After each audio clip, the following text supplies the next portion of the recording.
Hello everyone, it's Annie, and today we're going to discuss the books that most disappointed me in 2021. So, I might have some controversial opinions in this video, but I'm just being honest, I'm just telling you my thoughts, and some things that didn't work for me might work for you, and vice versa, so don't worry about it. Um, so let's get started. First, one of us is lying. I hated this book. It is a YA thriller centered around this mystery about a kid dying in detention one day and his detention co-detentioners, who the kids who were also in detention with him were basically framed for his murder. It was bad. I hated all of the characters. They each had their own mini plot lines going on. One of them was interesting. There was one sports guy who was gay, and he was worried that he wasn't going to get into college because of it, which was interesting, but I hated all of the rest of the characters. All of them just made decisions that really angered me and that didn't make any sense. And the ending of the book, though, was what really made me hate it so much. I'm not going to give spoilers, but it really does not... It just does not treat mental health and depression in a good way. And it was not good. So, yeah, I'm sorry. I know this book is really popular, but that is my opinion on it. And then we have Red Rising. I'm just hating on all of the popular books. I buddy read this with Mo from Rumi's Digest, and she also did not enjoy it. This book was awful. It was like The Hunger Games if it was bad. I don't know.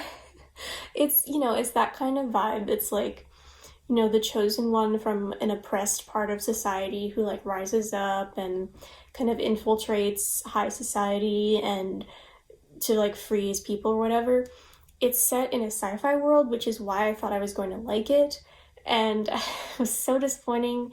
It was set on Mars, and the main character is basically a slave, and his people build Mars, terraform Mars, but terraforming Mars is already done, and these people didn't know that, so they're just being basically forced to work for no reason.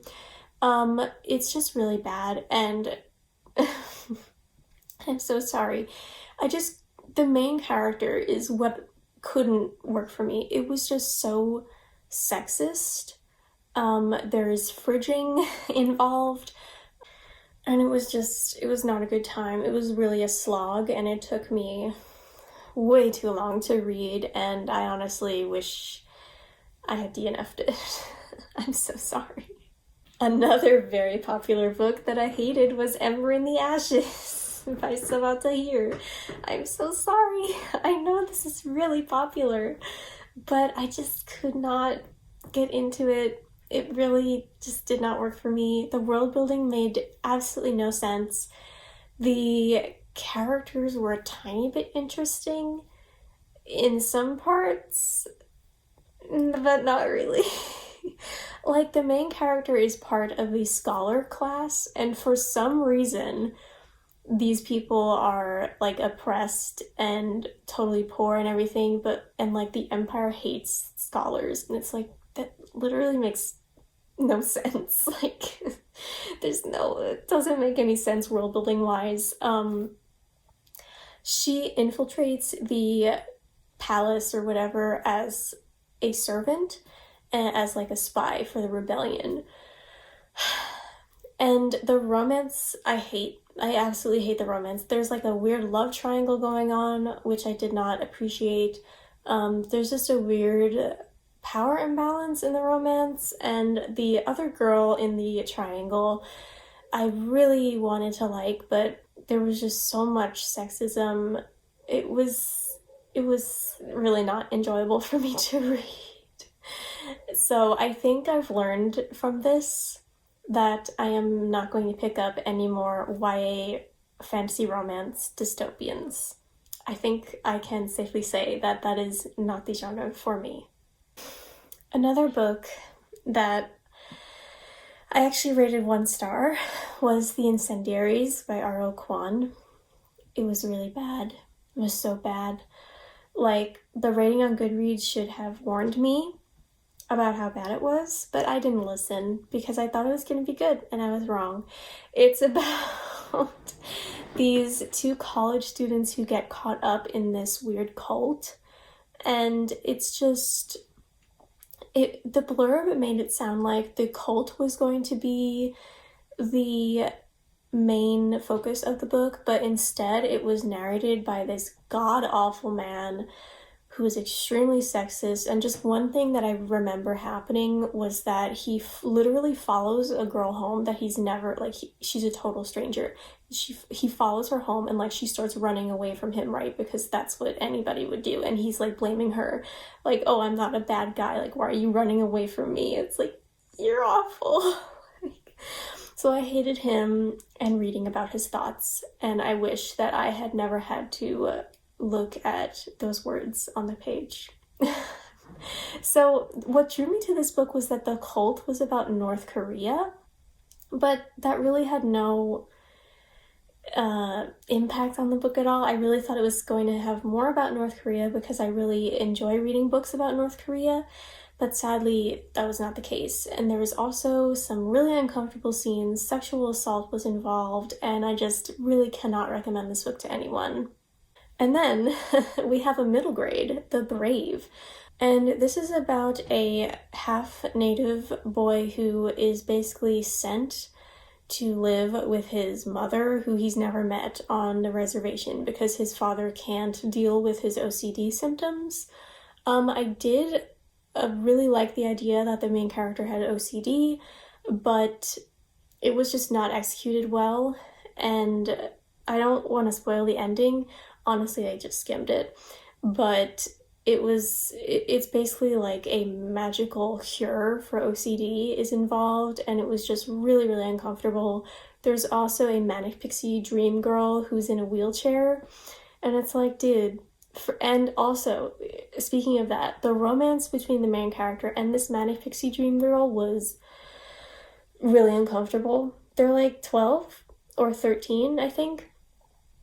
It was just really uncomfortable. Like, the maturity level was really off, I think, and it just did not work for me. It was kind of gross to read about these kids doing that, and I didn't like it at all. It just didn't work for me, and it was so disappointing because I really wanted to like it. And we have a nonfiction book, Land of Lost Borders. This book I talked about recently in my Nonfiction November wrap-up. It was just really uncomfortable to read. It's basically a memoir of the author who rode a bike across the historical Silk Road. Sounds cool, right? But it wasn't.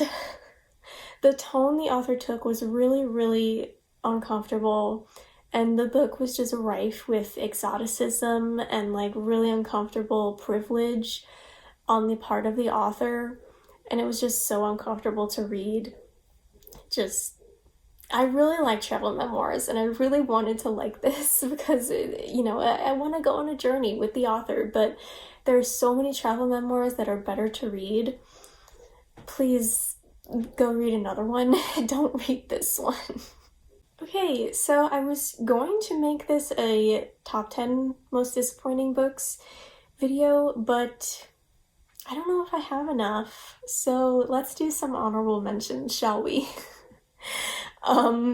These 2 books that I'm going to mention are both sapphic, and that is why possibly I wouldn't call them the worst books I read this year, but definitely some of the most disappointing because they had so much potential and they just didn't reach them.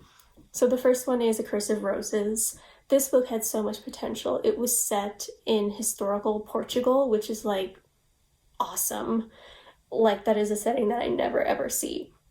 So it's historical fantasy, and it's set during a plague or famine or something, And first of all, one of the things that kind of bothered me about this is that the author, I feel, did not explain enough about the setting and the history.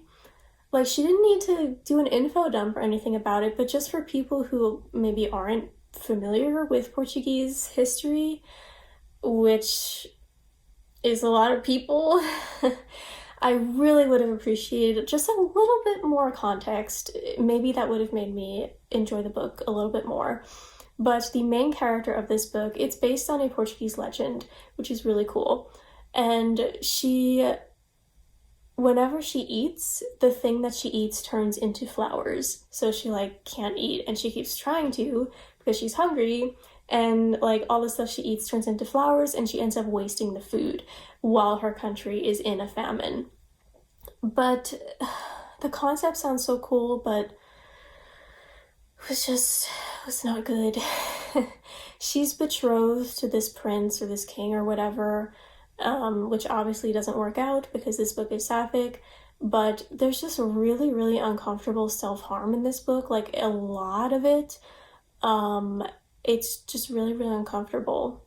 Yeah, that was one of the main reasons I didn't like this. Also, I think this is a debut. If not, it reads like it. The dialogue was just really strange. Sometimes it would be like really formal and like sounding like historical, but other times it would be almost like modern slang-ish, and it was kind of all over the place. I wanted to like this so much, and it just didn't work for me. The last is Crier's War, which I'm so upset about. Again, this is that YA fantasy romance dystopian thing that I don't like, even if it's sapphic. It seems like being sapphic couldn't even save it. This is about a society in which the robots have basically taken power, and they are now rulers, and the humans are like the low class. And this human goes to be the servant or a handmaid or whatever for Crier, who is the basically robot princess. And that's also true. It's sci-fi. I keep forgetting that it's supposedly sci-fi, but it does not read like sci-fi at all. It reads like fantasy. If you replace the word robot, or whatever they call them, automatons, or whatever word they use, I don't even remember. If you replace that word with like elf or whatever fantasy creature you want, it's a fantasy. There is absolutely no sci-fi in this at all, and it's very sad. So that was disappointing. But the sapphic romance especially was really uncomfortable to me. There was a severe power imbalance, and I just feel like Crier, who is coming from the place of privilege here and power, did not do enough to kind of mitigate that difference between her and the human. I don't even remember the human's name. And it was just really, really uncomfortable to see their relationship unfold when Crier was in such a position of power over this girl. It was really uncomfortable. Yeah. So unfortunately, I did not enjoy this, even though I really, really wanted to. Alright, so I think I actually did pretty good this year, even though there were a lot of misses in terms of really popular books that I thought I was going to like that I ended up not liking. There really weren't that many bad books. I think I didn't really rate many books 1 stars. Most of these books I talked about, I rated either 2 or even 2.5 stars. So I think all in all, I had a pretty successful reading year. And one of my next videos that I'm going to film next will be the best or my most favorite books that I read in 2021. So definitely look forward to that. I have a lot of great books to talk to you about. So down below in the comments, let me know what your most disappointing read of 2021 was. If you enjoyed this video, please like and subscribe to my channel, and I'll see you next time. Bye!